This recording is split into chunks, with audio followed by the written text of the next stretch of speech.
Everybody, welcome back. Steven here, Northwest Small Batch Brewing, and it is time for another beer. And this one's exciting, super exciting, because it's something that's never been done before. Actually, I'm sure that's not true, but I don't know how I came across this idea. So I was going to do a barley wine. I've done barley wines before, and I thought I would just age it, and then it'd be ready for next winter. Well, as I was thinking about that, I came across something that I'd never seen before. And I can't even remember where I saw it, to be honest with you. And I can't find any examples, of it. But instead of a barley wine, a Munich wine. Yeah. I love Munich malt. It's my favorite base malt. And I came across this Munich wine. And there's not, like I said, there's no standard. You can't look it up. You can't really do much. So I kind of based it loosely on a barley wine as far as the guidelines go. And basically, instead of two row being your major base malt, you're going to use Munich, of course. And I did as much reading and research as I could find on it. And here's what we got. I'm going to go down the line here with you as I make it. Okay. So let's start with the grain. So I'm going to measure and weigh the grain at the same time. Bear with me here. First thing going in is going to be 9.3 pounds. Actually, let's go with the percentage. It'll make it easier for you. About 70% is going to be Munich. 70% Munich. Then I'm going to add some two-row as well. About 10.5% or so two-row. The next grain going in is going to be about 15% honey malt. And then about 5% rolled oats, which is something I put in pretty much every one of my beers for mouthfeel and head retention. I will get to the yeast and the hops when I get to the yeast and the hops.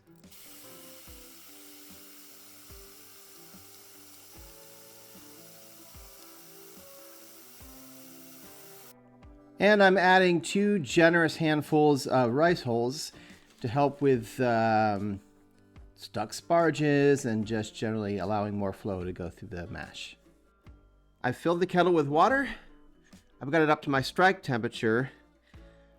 I mash it at 147 Fahrenheit, but don't take that as gospel. Every system is different. My 147 is probably more like your 152. I found that after a lot of use, I've dialed in my system, and it needs a lower mash temperature to hit the numbers properly. So at any rate, I've got that all set up and ready to go. And it is time to mash in. So I'm going to go ahead and mash in. This is a pretty heavy grain load considering that it's a Munich wine. It's going to be a lot of grain to try to get as much sugars as we can. And I'll use my handy dandy drill paddle to help mix it up and get rid of all the dough balls. It will be pretty dry at first, but as it mashes and the enzymes start to take hold, it will start to thin out. And then I will be back in the morning as I am doing an overnight mash. All right, so fast forward, it is morning. I'm getting ready I'm getting ready to pull out the grain and drain it and bring it up to a boil.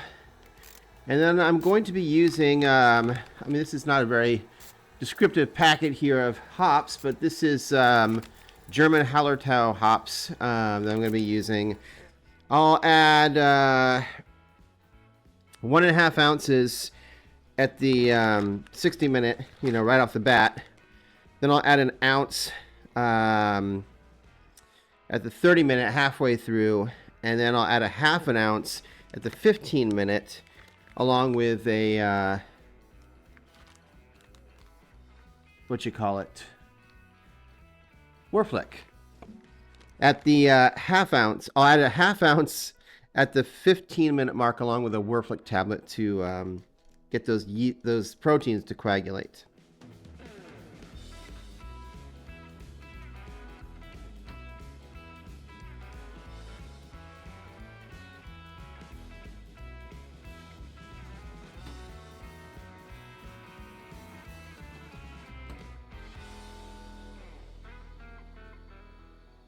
The boil's done, so there's nothing left to do now but wrap it up. And in my case, I do an overnight chill. So tomorrow morning, I will transfer it and do the last little bit.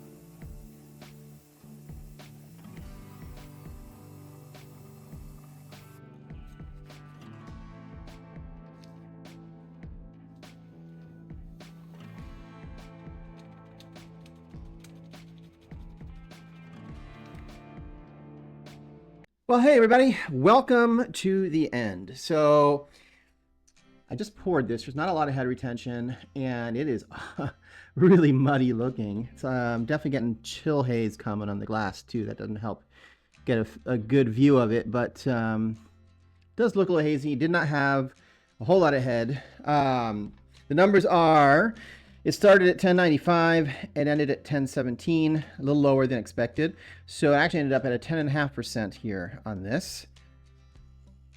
And I don't know what to expect because I've never seen a commercially made Munich wine, and I've never made one. This is the first time I even had heard of it. It smells kind of like almost a raisiny smell to it. I will say there was trube, yeast raft trubey type stuff. Not a lot, just a little bit still floating on the top, which I don't usually see with my beer. Usually by the time I cold crash and carbonate, that would all fall to the bottom. That being said, it's not mold, and it's not an infection. I do use a floating dip tube with a filter, so I'm not concerned. Yeah, it's an interesting smell, and I mean, there's plenty of carbonation. I can see it as I tip the glass. I had to get out the fancy glass because, it's a Munich wine, something I've never even heard of.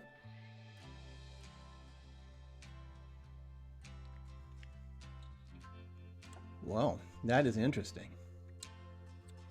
Wow, that's really interesting. Okay. First of all, that's not bad. I actually really like that. Well, I love Munich anyway. I'm going to double down on the fact that it definitely has like a raisin, sort of brown bread, rye bread, you know what I'm talking about? Sort of flavor to it. It does feel like it could improve with some conditioning, which is normal, right? For any kind of Munich wine, barley wine, wheat wine, whatever, something of this high of ABV would round it out a little bit with some aging. I was thinking to myself, am I going to can some of this up and let it age or not? I actually think it turned out really good. There's no off flavors. It's got a really pleasant flavor to it. I will say, I think I prefer the wheat wine over this. A little bit better mouthfeel on the wheat wine, but this is nice. I think if you're interested in trying something you may have never tried before, I think the recipe is good that I have. And the only thing I will say before I kind of cut this short is I didn't really take into account, and I should have, and anytime you make like a Munich wine or a barley wine or anything, it uses a lot more grain than you used to. And so it absorbed much more of the wort. And so I ended up about a gallon short due to how much grain was in it that absorbed. Anyway, thanks for stopping by. I hope you found this interesting and unique, and I'll be back in another week with another video. And until then, keep on brewing.